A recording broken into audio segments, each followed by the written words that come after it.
I watched my brand new Tesla Model S Plaid, the car I'd saved for 3 years to buy, get loaded onto a tow truck, completely totaled. $60,000 of twisted metal and shattered dreams. My younger brother Marcus stood next to me, hands in his pockets, and when I asked him how this could have happened, he actually smirked and said, "Mom and Dad will handle it." That's when I realized this wasn't about a car anymore. This was about 42 years of being the responsible one, the reliable one, the one who was expected to sacrifice everything while my baby brother got away with murder. And I was done. Let me take you back to where this all started, because to understand why that moment destroyed me, you need to understand what that Tesla represented. I'm Sophia, I'm 42 years old, and I work as a senior software engineer at a tech company in Seattle. I've spent the last 18 years building my career from the ground up. I started as a junior developer right out of college, working 60-hour weeks, teaching myself new programming languages on weekends, taking on projects nobody else wanted, all while watching men with half my experience get promoted over me again and again. But I didn't give up. I kept pushing, kept proving myself, kept showing up even when I wanted to quit. And slowly, painfully, I climbed that ladder. 5 years ago, I finally broke into senior management. 3 years ago, I got the promotion I'd been chasing for a decade.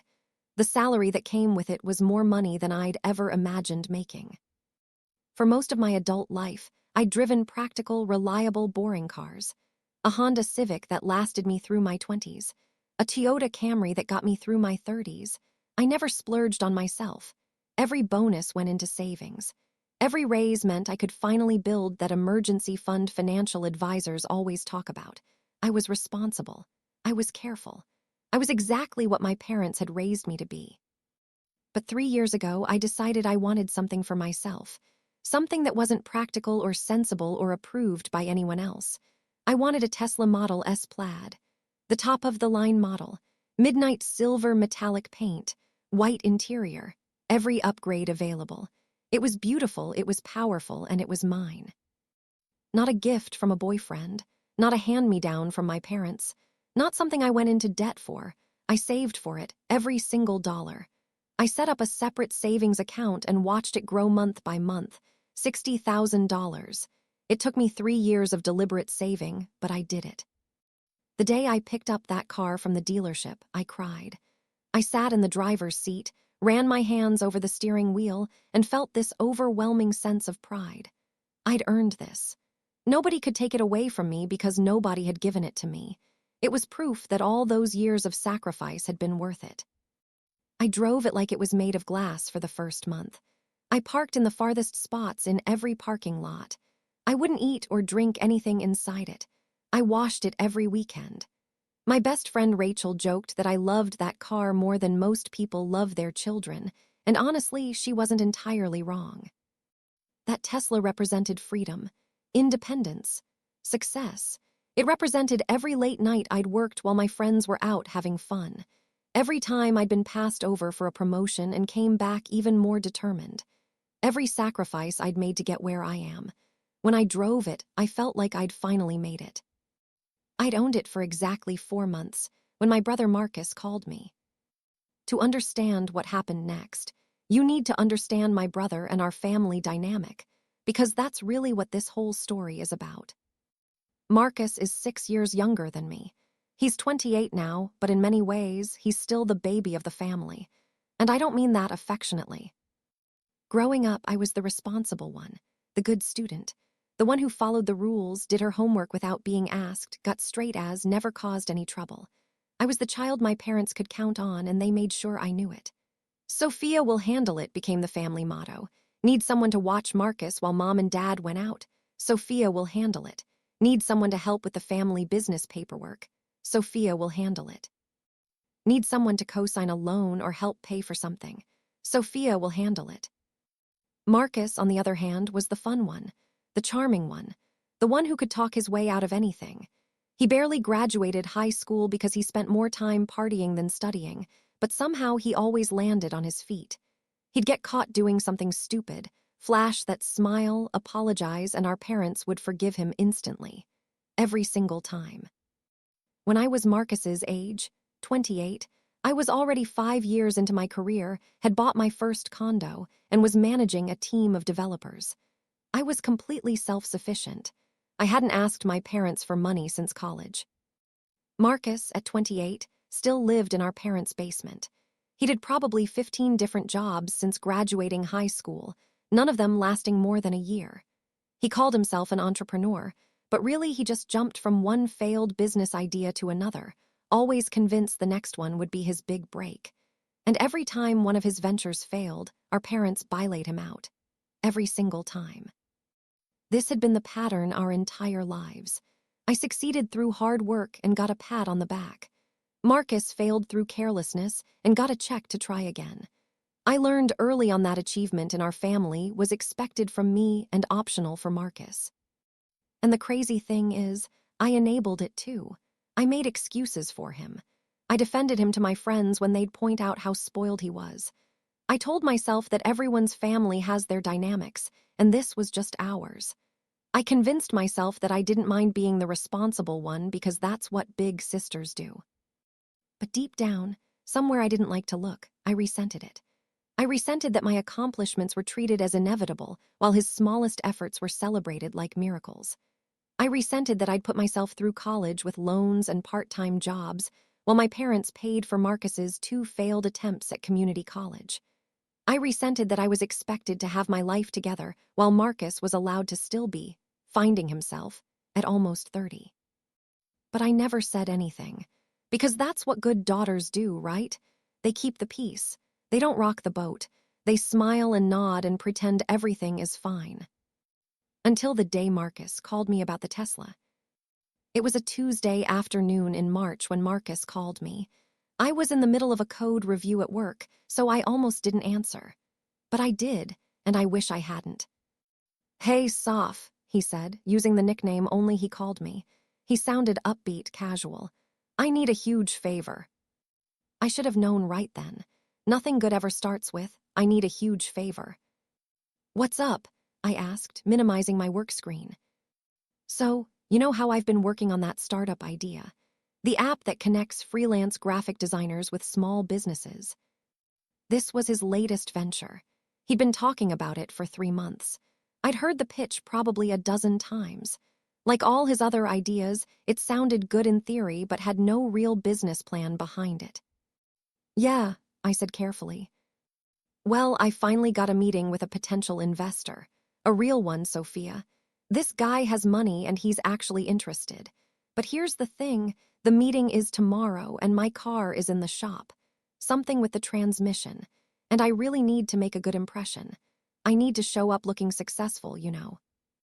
I knew where this was going, and my stomach dropped. "Marcus," I started. "I need to borrow your Tesla," he said quickly. "Just for the day. I'll pick it up tomorrow morning, go to the meeting, and have it back to you by evening. I promise I'll be super careful. I just need to look the part, and showing up in Mom's old minivan isn't going to cut it." Every instinct I had screamed no. That car was 4 months old. I hadn't even let Rachel drive it yet, and she'd been my best friend for 20 years. I'd never lent it to anyone. The thought of someone else behind the wheel made my chest tight. "I don't think that's a good idea," I said. "The car is brand new, and I'm not comfortable." "Come on, Sophia. It's one day. This meeting could change my life. This could finally be the thing that takes off, and I just need you to believe in me for once." There it was, the guilt trip, the implication that I was the unsupportive sister who didn't believe in her little brother's dreams. "It's not about not believing in you," I said, trying to keep my voice steady. "It's about the car being brand new and expensive and—" "I'll be careful, I swear. Have I ever let you down?" The answer to that question was yes, many times, but I didn't say that. "Marcus, I really don't feel comfortable with this." "Fine," he said, and his voice changed, got colder.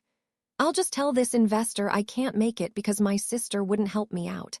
I'll tell Mom and Dad that my big break fell through because you wouldn't loan me your car for one day." And there was the manipulation, the threat to go to our parents and make me look like the bad guy. I sat there at my desk, feeling that familiar pressure. The pressure to be the good sister, the pressure to help, the pressure to not disappoint anyone, the pressure that had shaped every decision I'd made in my family for 42 years. "Please, Sophia," he said, softer now. "I really need this, and I really need you." I should have said no. Every fiber of my being knew I should say no. But instead, I heard myself say, "Okay, but you have to promise to be incredibly careful. That car cost me $60,000. "I promise. Thank you, thank you, thank you. You're the best sister ever. I'll pick it up at 8 tomorrow morning, okay?" "Okay," I said weakly. We hung up and I stared at my computer screen, feeling sick. I just agreed to something I absolutely didn't want to do, and I couldn't even explain why. It was like I was programmed to say yes to my family, no matter what they asked, no matter how uncomfortable it made me. That night, I barely slept. I kept thinking about my beautiful Tesla sitting in some investor's parking lot and all the things that could go wrong. But I told myself I was being paranoid. It was one day. Marcus would be careful. Everything would be fine. I was so wrong. Marcus showed up at my apartment at 8 the next morning, exactly on time. That should have been my first clue something was off. Marcus was never on time for anything. He was dressed nicely, I'll give him that. Button-down shirt, slacks, hair actually combed. He really did look like he was trying to make a good impression. "You remember everything I told you?" I asked as I handed him the key fob. I'd spent 20 minutes the night before texting him instructions, how to adjust the regenerative braking, how the autopilot worked, how to open the charging port if he needed to charge it. "Yes, Mom, I remember," he said with a grin. "Relax, I've driven nice cars before." He hadn't really, but I didn't argue. I watched him get into the driver's seat and adjust everything. The seat, the mirrors, the steering wheel. My stomach churned. This felt wrong. Every part of me was screaming that this was a mistake. "Drive carefully," I said through the window. "Please." "I will, stop worrying. I'll have it back by 6. And then he drove away, and I stood in my parking lot feeling like I'd just watched someone walk off with a piece of my soul. I tried to focus on work that day, but I couldn't. I kept checking my phone, expecting a call or a text. Every hour that passed without hearing from him should have been reassuring, but instead it made me more anxious. At 2:30 in the afternoon, my phone rang. Marcus. "Hey," I answered. "How did the meeting go?" There was a pause, a long pause, and in that pause I felt my entire world start to crumble. "Sophia," he said, and his voice was different, shaky. "There's been an accident." My heart stopped, actually stopped. "Are you okay?" I asked, because despite everything, he was still my brother. "I'm fine, not a scratch, but the car." Another pause. "The car is pretty bad." "How bad?" "I don't know. Bad.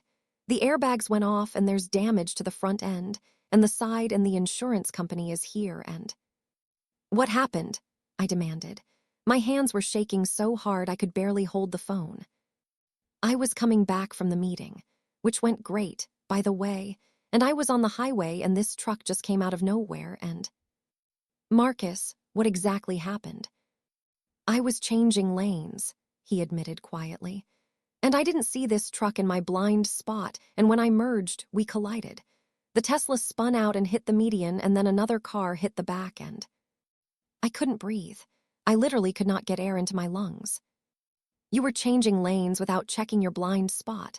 I asked, my voice barely a whisper. "The blind spot on Teslas is different than regular cars. I couldn't see." "There are cameras. There are sensors. The car literally beeps at you if there's someone in your blind spot." I know, I'm sorry. But the insurance will cover it, right? You have insurance." "Of course I have insurance," I said. "But Marcus, that's not the point. Where are you?" He gave me the location, some highway exit about 30 miles north. I told my boss I had a family emergency and left work immediately. The entire drive there, I felt numb, completely numb. This couldn't be happening. This couldn't be real. When I arrived at the scene, I saw it before I even parked. My beautiful, perfect, midnight silver Tesla, absolutely demolished. The entire front end was caved in. The passenger side was scraped and dented from the median. The rear bumper was hanging off from where the other car had hit it. All the airbags had deployed. The windshield was cracked. It was totaled. Anyone could see it was totaled.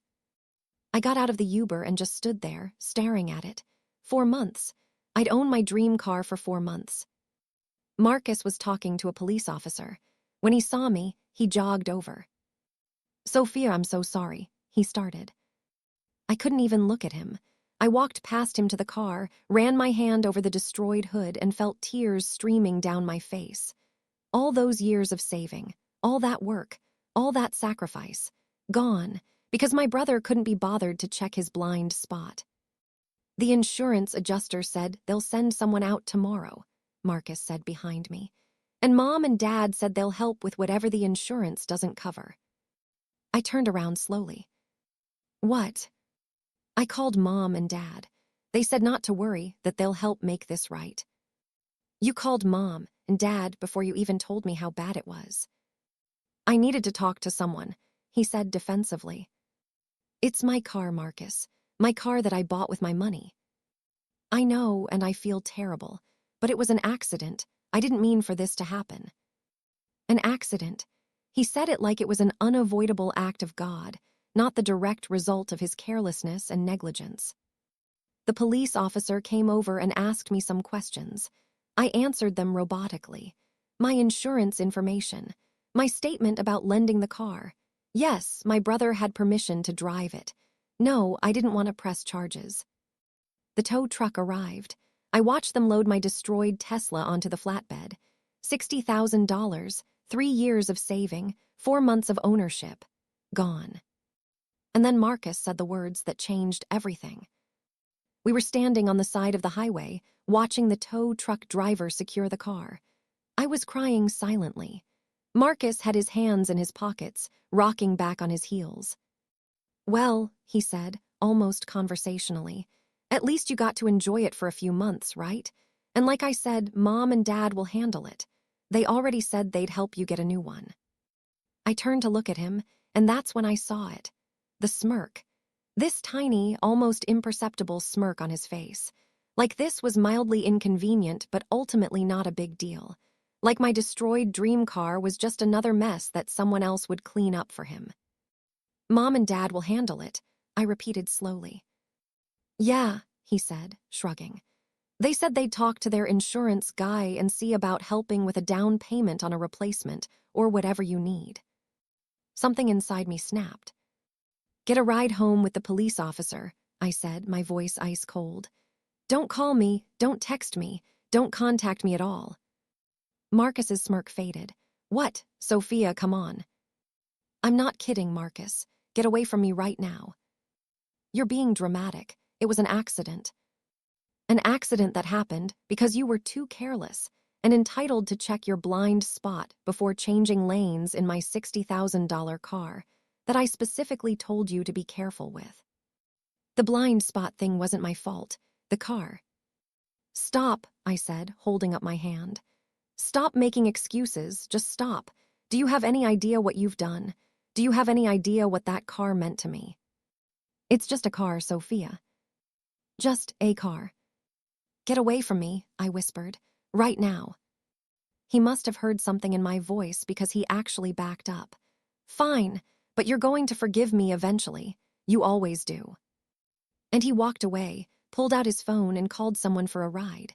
Probably our parents. I stood on that highway shoulder until the tow truck left with my car. Then I called an Uber and went home. I didn't call my parents that night, even though I'm sure Marcus told them everything. I didn't answer when my mother called 3 times. I sat in my apartment, staring at the empty parking space where my Tesla should have been, and felt something I'd never really let myself feel before. Rage. Pure, white-hot rage at my brother for being so careless, at my parents for enabling him his entire life, and at myself for allowing it to continue for 42 years. Because Marcus was right about one thing, I always forgave him. Every time he messed up, every time he disappointed me, every time he took advantage of my good nature, I eventually let it go and pretended everything was fine. But not this time. This time felt different. This time he destroyed something I'd worked years for, something that represented everything I'd achieved, and his response was to shrug and say our parents would fix it. The next morning, my mother showed up at my apartment unannounced. She let herself in with the spare key I'd given her for emergencies, which this apparently qualified as in her mind. "Sophia, honey," she said, sitting down on my couch without being invited. "We need to talk about yesterday." "I don't want to talk to you," I said from the kitchen, where I was making coffee I didn't want. "Marcus told us what happened. It sounds terrifying. Thank God he wasn't hurt." "My car is totaled, Mom." "I know, sweetheart, and I'm so sorry. But cars can be replaced. Your brother can't be. You should be grateful he's okay." I turned around slowly and looked at her, really looked at her. She was 68 years old, still beautiful, still perfectly put together, and she genuinely couldn't understand why I was upset. "He totaled my $60,000 car because he was too careless to check his blind spot," I said carefully. "And then he smirked and said you and Dad would handle it." "He feels terrible, Sophia." "No, he doesn't. If he felt terrible, he wouldn't have called you for money before the tow truck even arrived." My mother sighed. "He's your brother, he made a mistake. We all make mistakes." "I don't make mistakes like this," I said. "I've never made mistakes like this because I was raised to be responsible and careful and to think about consequences. Marcus was raised to know that no matter what he does, someone will bail him out." "That's not fair," my mother said, her voice getting sharp. "We've always treated you both equally." I laughed, actually laughed. It came out harsh and bitter. "Equally? Mom, when I was in college, you made me take out loans to pay for tuition. When Marcus dropped out of community college twice, you paid for both attempts and never asked him to pay you back. When I bought my first condo, you congratulated me over the phone. When Marcus moved back home at 26, you redecorated the basement for him. Don't talk to me about equal." "Sophia, where's this coming from? You've never." "I've never said anything because I was trying to be the good daughter, the one who doesn't cause problems, but I'm done. I'm done pretending this is normal. Your father and I are willing to help you with a down payment on a new car," she said, like that solved everything. "We can't afford the whole thing, but we can give you $10,000 to help." "I don't want your money," I said. She looked shocked. "What?" "I don't want your money. I want Marcus to take responsibility for what he did. I want him to pay for the damage out of his own pocket, not run to Mommy and Daddy to fix it for him." "He doesn't have that kind of money, Sophia. Be reasonable." "Then maybe he shouldn't have been driving my car. Maybe he should have showed up to his investor meeting in Mom's minivan or taken an Uber or figured out literally any other solution that didn't involve borrowing something he couldn't afford to replace." "You're being cruel," my mother said, standing up. "He's your brother, he made a mistake. You need to forgive him." "No," I said, "I don't." She stared at me like I'd spoken a foreign language. "I don't need to forgive him," I repeated. "Not this time. I'm tired of forgiving him. I'm tired of making excuses for him. I'm tired of being the one who's expected to be understanding and accommodating while he gets to be careless and irresponsible with zero consequences." "If you can't forgive your own brother, then I don't know what to say to you," my mother said, her voice cold. "Family forgives family. That's what we do." "Family also respects family," I shot back. "Family doesn't destroy something their sister worked 3 years to save for and then smirk about it. Family doesn't expect someone else to clean up their messes over and over and over again." "I came here to help, and you're throwing it back in my face," she said, grabbing her purse. "When you calm down and stop being so selfish, you call me. Until then, I don't think we have anything to say to each other." Selfish? She called me selfish. Me, the one who'd spent 42 years putting everyone else first. "Fine," I said. "Don't let the door hit you on the way out." She left, slammed the door actually, and I stood in my kitchen, shaking, feeling like I'd just jumped off a cliff. The next few weeks were brutal. My parents stopped calling me. Marcus sent a few texts apologizing but also defending himself, saying I was overreacting and making a big deal out of nothing. I blocked his number.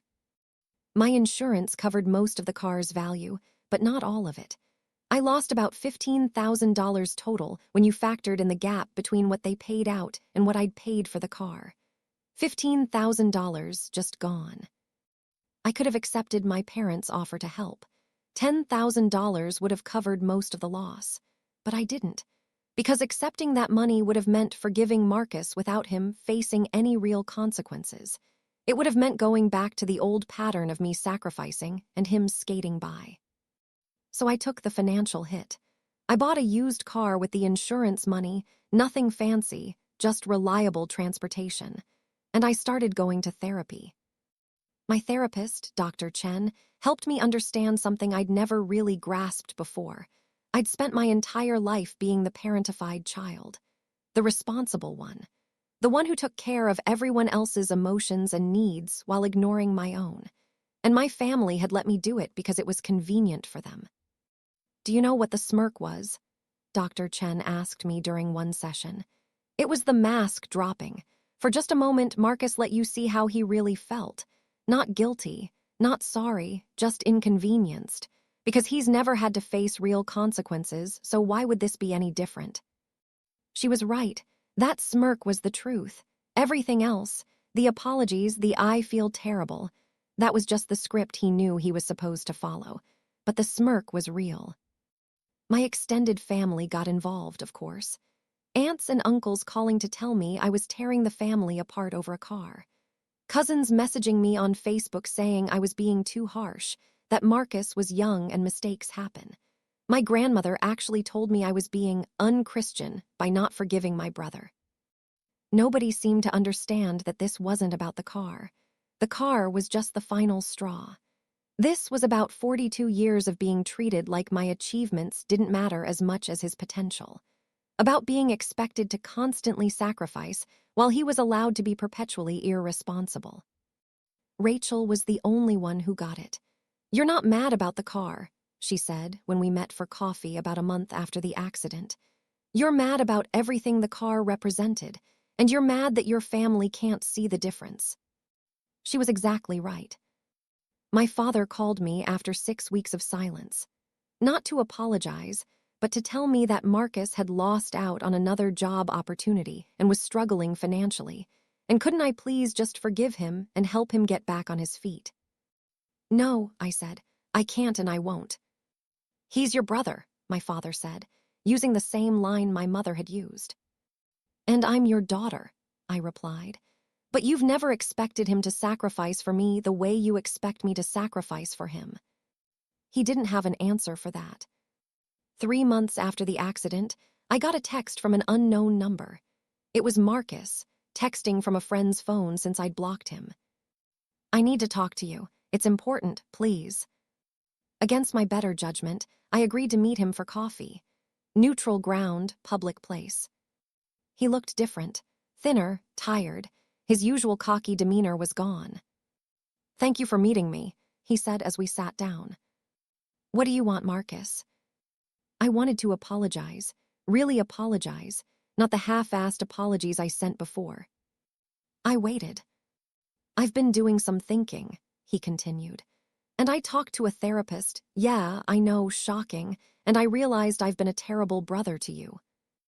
"Okay," I said cautiously. "The thing is, I knew you'd always forgive me. I knew Mom and Dad would always bail me out. I knew I could mess up over and over and there would never be any real consequences. So I never learned to be responsible. I never had to." He looked down at his coffee cup. "When you cut me off after the accident, I was so angry. I thought you were being dramatic and unfair. But then weeks went by, and you didn't cave. Mom and Dad kept telling me you'd come around, but you didn't. And I had to actually deal with the fact that I'd destroyed something you worked years for, and my response was to smirk and say Mom and Dad would fix it." "What made you realize that?" I asked. "A girl I was dating," he admitted. I told her the whole story, expecting sympathy, and she looked at me like I was the biggest asshole she'd ever met. She said, "Your sister saved for 3 years to buy that car and you totaled it in one day and you're mad at her for being upset." And then she broke up with me. He laughed, but it wasn't happy. That's when it hit me. Everyone in my life either enabled me or left me. You were the first person who held me accountable and stayed. Well, stayed at a distance, but didn't completely write me off. I haven't decided if I'm writing you off yet, I said honestly. Fair, he said. I want to pay you back. The 15,000 you lost. I don't have it now, but I got a real job, a boring, steady adult job, and I'm going to pay you back monthly until it's done. I already worked out a payment plan. $300 a month for 50 months. I was shocked, genuinely shocked. Marcus, I need to do this, he said firmly. Not because Mom and Dad are making me. They actually told me not to, said I couldn't afford it. But I need to do this. I need to prove to you and to myself that I can be responsible for my own mistakes. I didn't know what to say. I'm not asking you to forgive me yet, he continued.